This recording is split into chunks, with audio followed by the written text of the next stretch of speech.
No, Mama. There he is. Now we can get down. All right.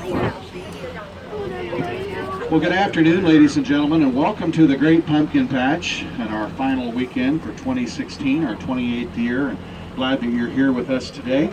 This farm was homesteaded in 1859 by the McDonald family, and today Mary Beth Condill and her husband Bruce live here on the farm, and along with their children and grandchildren make up 6 generations of the McDonald family to be on this farmstead. Now, this is a working family farm. It is 200 acres in size. We have 3 primary crops that we grow here. And those 3 primary crops are corn, soybeans, and pumpkins. Now, we're going to take you out to the patch. If you have a question on anything that you see or hear, we'll do our best to answer it upon our return. Again, thank you for being with us today. That could be the master of ceremonies. Beautiful. Thank you all. I know my dad had 200 acres.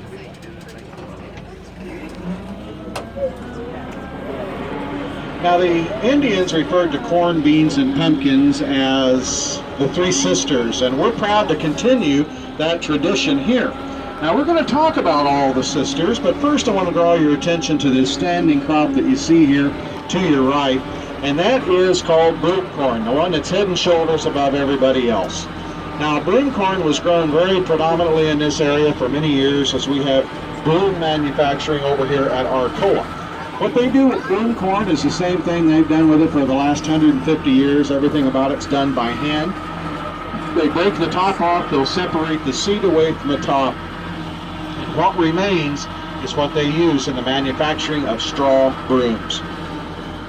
We don't see a lot of it grown here anymore. It's very labor intensive, but we like to grow it because we want people to remember broomcorn and what it means to our area. Again, that crop is called broomcorn. Now, the first of our 3 sisters then would be the standing crop there to your immediate right. That's called dent corn or field corn. Corn is a member of the maize family, and as the plant grows, it extends an ear.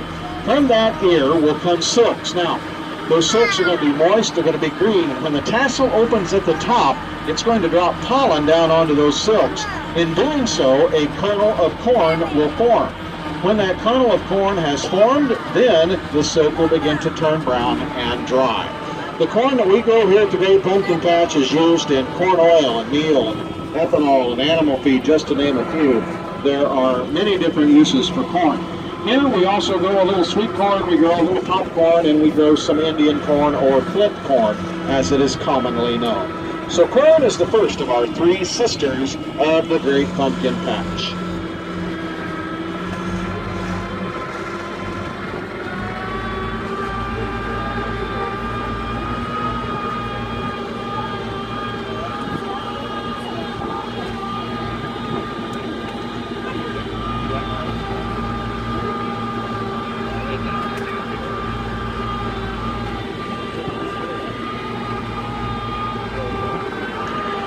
So corn is the first of our 3 sisters. The second of our 3 sisters then would be the pumpkins. And we're now going into the Great Pumpkin Patch.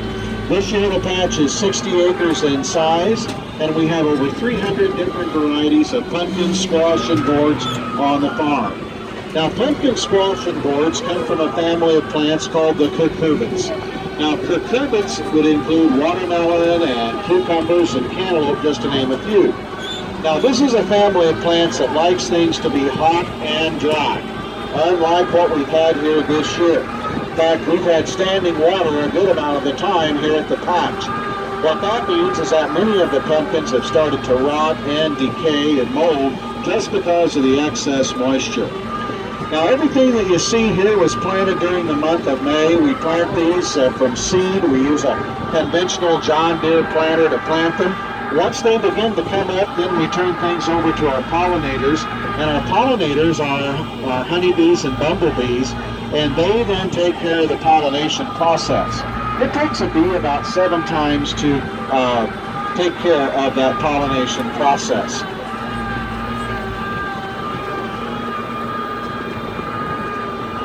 The average pumpkin vine out here will have about 7 to 10 pumpkins on it, with the exception of these larger varieties that may only have 1 or 2 or maybe 3. Now, Illinois is the leading producer of pumpkins in the U.S., and here in Moultrie County, we're one of the leading counties in the state when it comes to commercial pumpkin production. Commercial harvest has concluded. The commercial harvest uses a pumpkin called a buckskin or a Dickinson. Most people just call it the pie pumpkin, and this would be the pumpkin you would want if you wanted to go home and make your own pumpkin pie, and that's called a buckskin or a Dickinson. Everything we grow here at the Great Pumpkin Patch is grown for retail. Everything we grow here is going to be harvested by hand by members of the crew or individuals like yourself. You're welcome to walk anywhere you'd like out here on the grounds. If you'd like to see other squashes and gourds, they're going to be further down near the walnut trees to the south end. Now here at the patch we use a 3-crop rotation, and that means that where you see pumpkins today, next year you'll see soybeans. Where you see soybeans today, next year you'll see corn. And where you see corn today, next year that will be pumpkins. Here's why we do it. At the end of the season here in a few days, these remaining pumpkins here are going to be plowed under. That places a high amount of organic matter back into the soil. In doing so, soybeans need organic matter for good growth, and they in turn will put nitrogen into the soil for the corn the following year. So the rotation goes pumpkin, soybeans, and corn. Incidentally, those are also the 3 sisters of the Great Pumpkin Patch.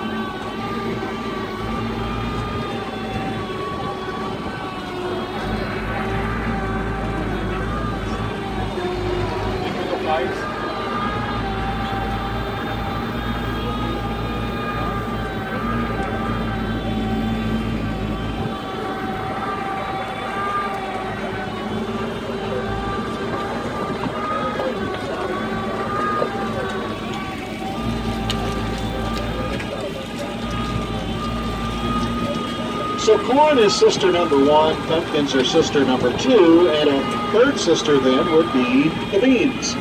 Now beans come from a family of plants called the legumes. Now legumes are plants that can take nitrogen from the atmosphere and replace it into the soil. Now this is a big family of plants. In addition to all your beans would be alfalfa, clover, and canola, just to name a few. Now the beans that we grow here at the Great Pumpkin Patch are used in oil and meal. Some go into animal feed, biodiesel too. And there are some varieties of soybeans that are perfectly edible without any additional processing, and you can buy those in the grocery store, and they call those edamame. So soybeans are our 3rd sister of the 3 sisters of the Great Pumpkin Patch.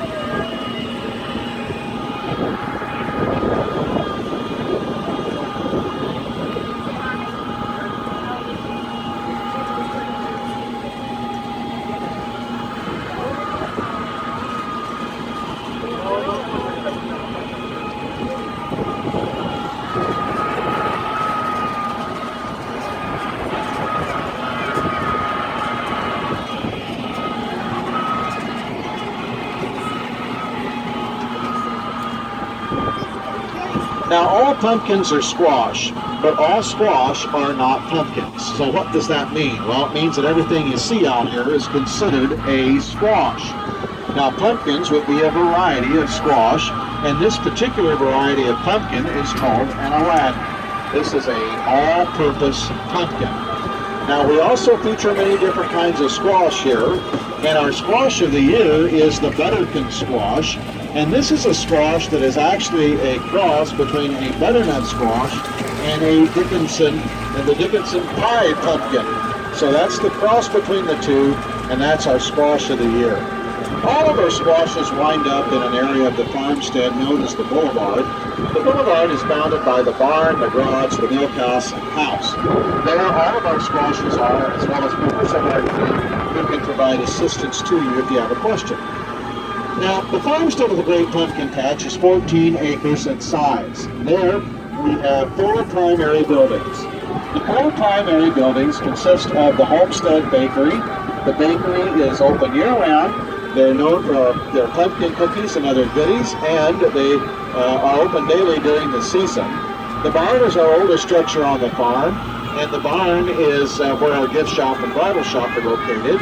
And we have 2 school buildings on the grounds. That is Center School and 2 Mile School. Again, those are the 4 primary buildings of the Great Pumpkin Patch.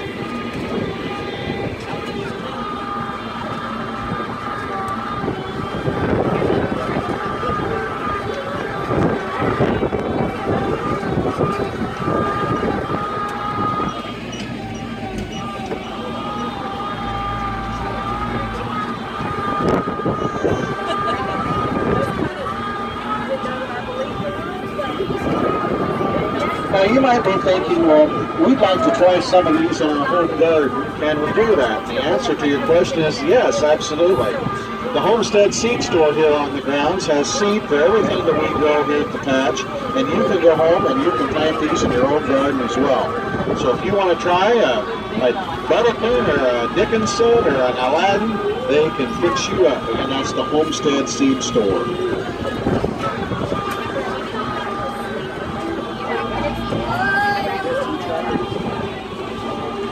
Now, as you're out and about in the Arthur area today, of course, the Amish shops generally all close by about 3 o'clock on Saturday afternoon. They will reopen Monday morning.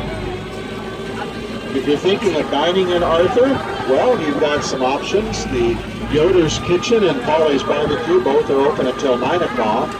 And we have La Cascada, our Mexican restaurant. Very good choice as well. It is open until 9 p.m. this evening. And those are your dining options in Arthur.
Now, on the other side of this evergreen tree line, we have a native prairie plot featuring native prairie grasses and flowers, and it gives you an excellent example of what this area would have looked like at the time back when it was homesteaded in 1859. Again, that's a native prairie plot. Just on the other side here, these evergreens, you're welcome to walk through there if you'd like. Well, the Big Pumpkin Patch will be coming to a close here at the end of this month on Monday. We will reopen again in June, the second weekend in June, for the Back 40 Market. That will be the second weekend in June, and then the season will open for us the weekend after Labor Day in 2017. Again, on behalf of the McDonald and Condell families and the staff and employees of the Great Pumpkin Patch, thank you for being with us today, and come back and see us again next year.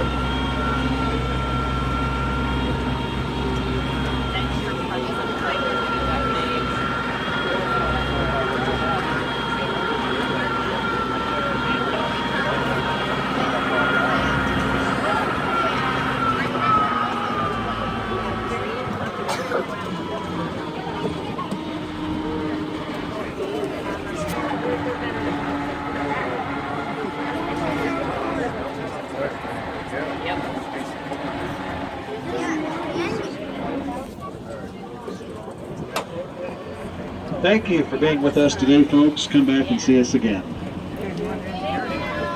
Okay.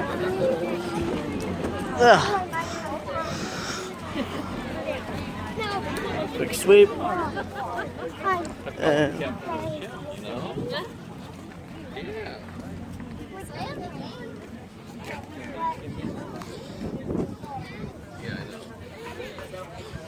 have a nice day and thanks for coming. You too. Thank you.